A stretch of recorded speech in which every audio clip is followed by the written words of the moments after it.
अस्सलामुअलैकुम, वेलकम आप सभी का इस नई वीडियो में। तो आज का ये वीडियो जम्मू कश्मीर के स्टूडेंट्स के लिए काफ़ी ज़्यादा इंपॉर्टेंट रहने वाला है। जो कैंडिडेट जेकेबीओपी बीएससी नर्सिंग पैरामेडिकल और टेक्नोलॉजी कोर्सेज का एंट्रेंस 2024 में देने वाले हैं या बीफार्म का एंट्रेंस देने वाले हैं या 12th बेस्ड पैरामेडिकल डिप्लोमा में से जीएनएम, एएनएम, एमआरटी या पैरामेडिकल के किसी भी डिप्लोमा कोर्स में 2024 में एडमिशन करने वाले हैं, उन सभी कैंडिडेट्स के लिए आज का ये वीडियो काफ़ी ज़्यादा इंपॉर्टेंट रहने वाला है। क्योंकि आप सभी को पता है कि कल यहाँ पे प्राइवेट कॉलेजेस और गवर्नमेंट कॉलेजेस जो जम्मू कश्मीर के हैं, चाहे जिनमें नर्सिंग होता है, पैरामेडिकल होता है, बीफार्म होता है या बीटेक वगैरह जो कुछ भी होता है, जिनकी काउंसलिंग या एडमिशन की प्रोसेस जेकेबीओपी के थ्रू होती है, उन सभी कॉलेजेस को जो है यहाँ पे एक्सेस दिया गया है कि आप लोग खुद से भी एडमिशन यहाँ पे कर सकते हो।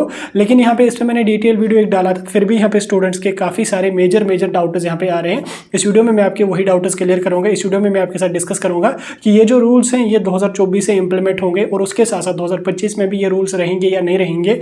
उसके अलावा इंट्रेंस देने का आपको कोई बेनिफिट रहेगा या नहीं रहेगा, क्योंकि अब कॉलेजेस को भी एक्सेस है, तो इंट्रेंस का क्या बेनिफिट आपका रहेगा वो मैं सारा का सारा आज इस वीडियो में आपको समझाने वाला हूं। और उसके साथ साथ इसमें अदर स्टूडेंट्स का क्या बेनिफिट रहेगा, सब कुछ मैं आपको इस वीडियो में डिटेल में समझाऊंगा।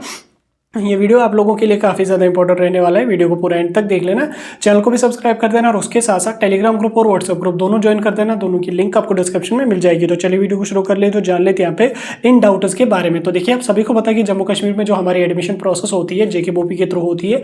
कॉलेजेस को खुद से एक्सेस नहीं होता एडमिशन का, चाहे पैरामेडिकल हो, चाहे टेक्नोलॉजी का कोई कोर्स हो, चाहे बी फार्म हो या डी फार्म हो, उन सभी कॉलेजेस में जो है वो कॉलेजेस को खुद से एक्सेस नहीं होता। हालांकि बाकी स्टेट्स में अगर आप देख लोगे, वहाँ पे कॉलेजेस यूनिवर्सिटीज खुद से इंट्रेंस कंडक्ट करती है, खुद से वो एडमिशन करती है। तो उसमें स्टेट की जो कंडक्टिंग बॉडी होती है उसका कोई उसमें इंटरफेयर नहीं होता, या अगर वो करती भी है काउंसलिंग वगैरह, लेकिन कॉलेज और यूनिवर्सिटी अपने लेवल पे खुद भी यहाँ पे काउंसलिंग वगैरह करते हैं। लेकिन जम्मू कश्मीर में ऐसा कुछ भी नहीं था। उस स्टूडेंट्स का भी काफ़ी बड़ा नुकसान होता था और उसके साथ साथ कॉलेजेस का भी काफ़ी बड़ा नुकसान होता था, खासकर प्राइवेट कॉलेजेस में। क्योंकि प्राइवेट कॉलेज का जो पूरा खर्चा पानी वगैरह होता है वो सारा का सारा एडमिशन पे ही डिपेंड होता है। जब उनको एडमिशन से नहीं मिल पाते थे जेकेबीओपी, क्योंकि हार्डली 1 या 2 राउंड काउंसलिंग के कर पाती थी। पहले तो 1 ही राउंड करता था, वो ज़्यादा से ज़्यादा मुश्किल से 2 राउंड करते थे। उस वजह से क्या होता है, 20-25% सीट्स प्राइवेट कॉलेज में फिलअप होती थी 1-2 राउंड में। हार्डली गवर्नमेंट कॉलेज की सीट्स फिलअप होती थी। प्राइवेट की सीट्स जो वो 20-25% सीट्स फिलअप होती थी, बाकी की सीट्स ऐसी वैकेंट रहती थी। उसमें स्टूडेंट्स का भी बड़ा नुकसान होता था और उसके साथ साथ कॉलेजेस का भी बड़ा नुकसान होता था। इस पर मैंने आज से लगभग 1-1.5 साल पहले एक वीडियो डाला था। उसमें मैंने जो बातें बताई थी कि क्या होना चाहिए, वैसा ही एज इट इज़ अब जो है वो जम्मू कश्मीर की अथॉरिटी ने जो वही रूल यहाँ पे इंप्लीमेंट किया। हालांकि इस पर 2019 से बात चल रही थी। आपने अगर वो वाला वीडियो नहीं देखा, एक बार उसको भी चेकआउट कर ले। मैंने जो पहले से हमारे साथ जुड़े हैं उनको पता होगा, लास्ट ईयर मैंने उस वीडियो को डाला था। बहरहाल अब जो कुछ भी है, अब देखिए, अब इस तरह से जो एडमिशन की प्रोसेस चलती थी उसमें स्टूडेंट्स का बहुत बड़ा नुकसान होता था। स्टूडेंट्स का कैसे नुकसान होता था कि कभी किसी कैंडिडेट की 12th के कम मार्क्स होते थे या इंट्रेंस में स्कोर कम आता था, यहाँ से बोपी जो है वो 1 या 2 राउंड काउंसलिंग के हार्डली कर पाते थे।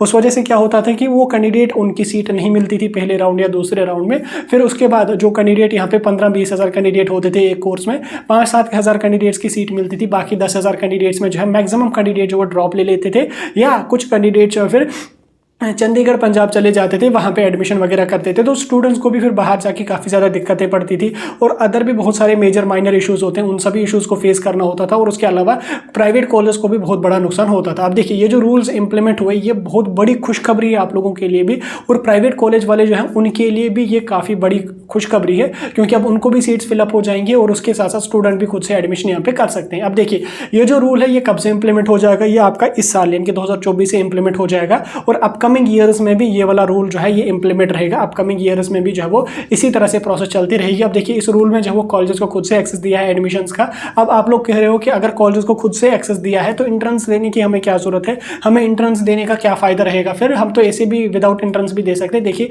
ऐसा कुछ भी नहीं है, आप लोगों को जो है वो इंट्रेंस देना है, या विदाउट इंट्रेंस भी अगर एडमिशन होता है, पहले जो काउंसलिंग होगी वो जेकेबीओपी करेगी। ठीक, जेकेबीओपी पहले काउंसलिंग करेगी, जितने राउंड वो कर सकती है, चाहे वो 1 राउंड करें चाहे वो 2 राउंड करें, जो भी टाइम बाउंड उनका है, वो उसमें जितने राउंड काउंसलिंग के कर पाती है। उसके बाद अगर कोई सीट बचती है, ठीक, अगर उसके बाद कोई सीट बचती है तो वो सीट ज़ाया नहीं होगी। उस कंडीशन में कॉलेज वालों को कहा है कि आप लोग जो है वो खुद से भी एडमिशन कर सकते हो। फिर आपकी मर्जी है आप किस तरह से एडमिशन की प्रोसेस करते हो, चाहे फिर आप उसी इंट्रेंस के स्कोर के बेस पे करो, या उसके बाद आप मेरिट लिस्ट निकालो, या कोई अदर प्रोसेस आप निकालो, जिस हिसाब से भी आप करना चाहते हो आप खुद से भी एडमिशन करते हो। लेकिन इंट्रेंस जो होगा वो एज इट इज़ प्रोसेस वैसा ही चलता रहेगा, जैसा प्रोसीजर चलता आ रहा है वैसा प्रोसीजर चलता रहेगा। लेकिन लास्ट पे जेकेबीओपी अपनी काउंसलिंग कंक्लूड कर देगी अपने टाइम बाउंड में, अपनी सारी काउंसलिंग के राउंड कंप्लीट कर देगी। उसके बाद जो जो सीटें बचेंगी वो सीटें कॉलेज वाले खुद से फिलअप कर सकते हैं। अगर जिस कैंडिडेट को फिर एडमिशन करना होगा उसमें वो कर सकता है। अब देखिए, पहले अगर जेकेबोपी काउंसलिंग यहाँ पे करेगी तो उसमें ये आपका क्लियर है कि गवर्नमेंट की जो सीट्स होंगी वो मैक्सिमम फिलअप हो जाएंगी। खासकर कश्मीर में तो 100% गवर्नमेंट की सीट्स फिलअप हो जाएंगी। जम्मू में अगर कुछ थोड़ी एक एक दो दो तीन तीन सीटें बच भी गई तो उस कंडीशन में वो खुद करेंगे। लेकिन पहले आप इस बात को क्लियर कर लो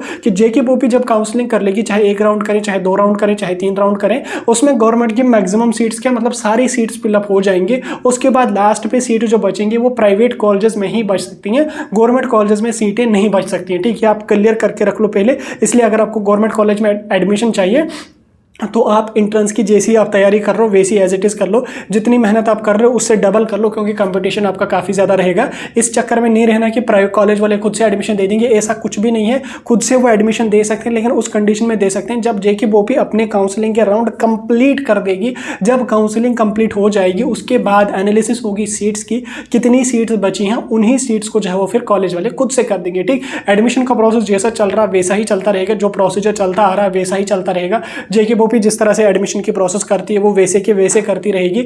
जिस तरह से वो एंट्रेंस के बेस पे कर रहे हैं, मेरिट के बेस पे कर रहे हैं, या जिस भी बेस पे वो कर रहे हैं वो एज इट इज़ वैसे ही करते रहेंगे। लेकिन फिर उसके बाद जब वो अपने काउंसलिंग के राउंड कंप्लीट कर देंगे, जो भी उनका टाइम बाउंड होगा उसमें जब वो अपने काउंसलिंग को कंक्लूड कर देंगे, उसके बाद जिन कॉलेजेस को सीट्स बची होंगी, जिन कॉलेजेस की सीट्स वैकेंट रही होंगी, वो कॉलेज वाले खुद से करेंगे उन सीट्स को फिल। ठीक, ये रूल 2024 से इंप्लीमेंट हो जाएगा और उसके अलावा अगले ईयर्स में भी आपको ये रूल देखने को मिलेगा और इससे स्टूडेंट्स का काफ़ी ज़्यादा बेनिफिट रहेगा। जब प्राइवेट कॉलेज में सीटें बच जाएंगी, जो कैंडिडेट स्कोर जिन कैंडिडेट्स का ज़्यादा नहीं होगा, अगर वो प्राइवेट कॉलेज में एडमिशन करना चाहते हैं तो वो कॉलेज के साथ बात करके या कॉलेज वाले जो भी उसके एडमिशन की नोटिफिकेशन जारी कर देंगे वो उसी के अकॉर्डिंग फिर स्टूडेंट उसमें भी अप्लाई कर सकता है, उसके हिसाब से भी दे सकते हैं। लेकिन जेकेबोपी में आपको जाना कंपलसरी है, जेकेबोपी का फॉर्म भरना आप लोगों को कंपलसरी है। अगर उसमें आपका स्कोर कम आ जाता तो प्राइवेट कॉलेज में एडमिशन के लिए जो है वो आप फिर कॉलेज वालों से बात करके उनसे एडमिशन यहाँ पे कर सकते हैं। ठीक, काफ़ी फायदा रहेगा जिन कैंडिडेट का स्कोर कम आ जाएगा। प्राइवेट में आपको आसानी से अब कम स्कोर पे भी आपका एडमिशन हो जाएगा। अगर आपका बिल्कुल कम स्कोर आता है तो भी आपको प्राइवेट कॉलेज में एडमिशन मिल जाएगा। तो ये था आप सभी कैंडिडेट्स के लिए एक बहुत बड़ी इंपॉर्टेंट अपडेट और बहुत बड़ी खुशखबरी जो मैंने आपके साथ डिटेल में समझा दी। आपके जो मेजर माइनर डाउट्स थे वो भी आपके क्लियर हुए होंगे। स्टिल अगर कोई भी डाउट है, कोई भी मेजर डाउट है, कोई भी माइनर डाउट है, मुझे कमेंट सेक्शन में बता दीजिए, मैं उसको आपको क्लियर करूंगा, वीडियो के जरिए आपको समझा दूंगा, अच्छी तरह से मैं आपको वो डाउट क्लियर कर दूंगा।